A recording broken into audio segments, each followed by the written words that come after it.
Hey everybody, welcome back to another episode of Dialing In, another in the 3.1 firmware series of Dialing In, showing off some of the new features and effects blocks and amps that we've got in the new update. For today, I'm going to look at one feature that I was very excited about, and I'm sure a lot of you will be too. It's been a very highly requested feature, and that is a wonderful, great sounding spring reverb to be added to the Helix. And they've done just that with the Hot Springs effects block. So without further ado, let's dive over and take a look and see what this new wonderful spring reverb can do. So here we are over at HX Edit, and we take a look.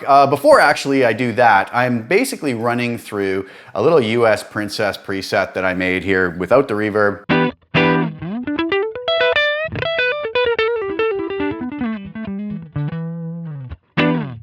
Okay, so it sounds like that, but let's get right over to the Hot Springs reverb. So what are the controls we have? Well, we have dwell, we have spring count, we have drip, low cut, high cut, mix level, and trails. Okay, so you might wonder what these are. Well, let's go through these one at a time. Dwell is simply going to be like the decay parameter on any other reverb. It's going to tell us how long that sound is going to basically dwell or decay for, right? So if I have this set way down at 0 versus all the way to 10, you can just hear that reverb kind of dwell more. So I'm going to turn the mix up actually to 50 so we can really hear this.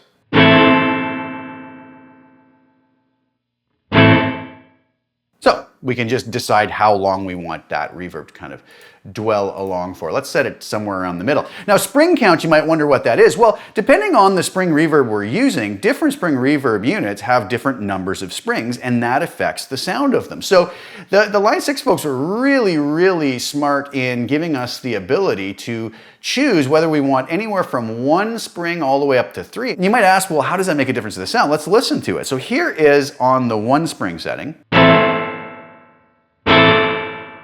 Let's compare that to 3. A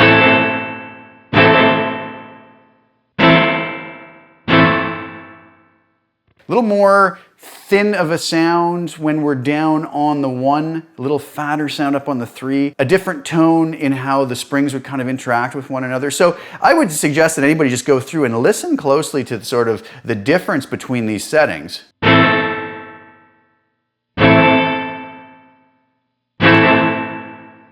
And that's going to sort of pre-prepare you to be able to make almost an instinctive choice about what the proper setting is going to be for your particular situation. For now, let's just leave it down a little bit lower.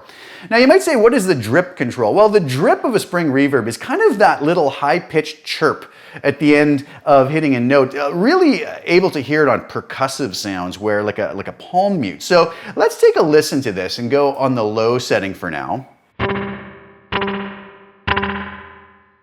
Compare that to high. Do you hear that little chirp at the top? On low, we don't get that. That little high-pitched chirp.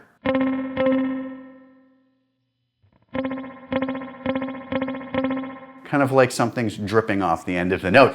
Again, we're going to have to decide what is appropriate for our particular situation, how much of that you want, but the fact that we can control that is just wonderful and makes this Hot Springs model just so wonderful. Low cut and high cut, very simple stuff, same as every other reverb. Keep in mind, it doesn't affect the actual tone of the guitar, but it only is going to do a low or a high cut on the reverb portion. It's not going to affect your dry signal. So you could take something like the high cut, turn it all the way down, and your reverb is going to be very muffled. If I go all the way up, a lot more high-end information, but this was set right around 5.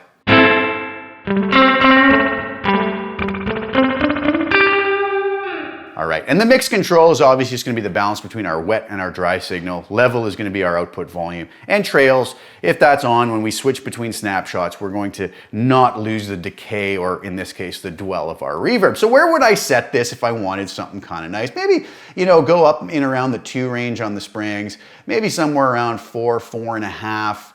Let's go with 4 on the dwell. Drip on medium, and I would probably have the mix in and around 30, let's say.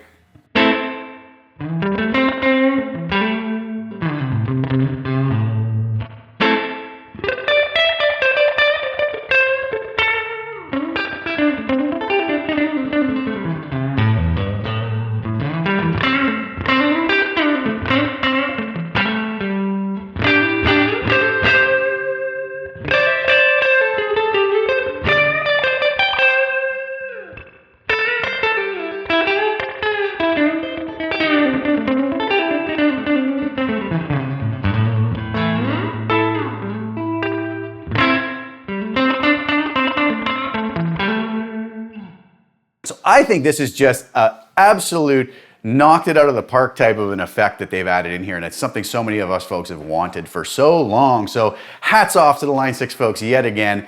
Keep improving our Helix like this and just giving us these wonderful blocks to just make our presets that much better, or give us that flexibility to be able to do things that maybe we once couldn't do. So big thank you to the folks at Line 6 for doing this and knocking it out of the park with this one. So please share this video with anybody who you think would get use out of it or could find it helpful. Please like the video to help out with the old YouTube algorithm to get this out to more people who might find it useful.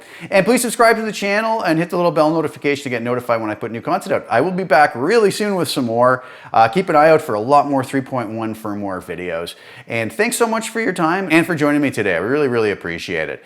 I will be back really soon. Thanks again. Ciao for now.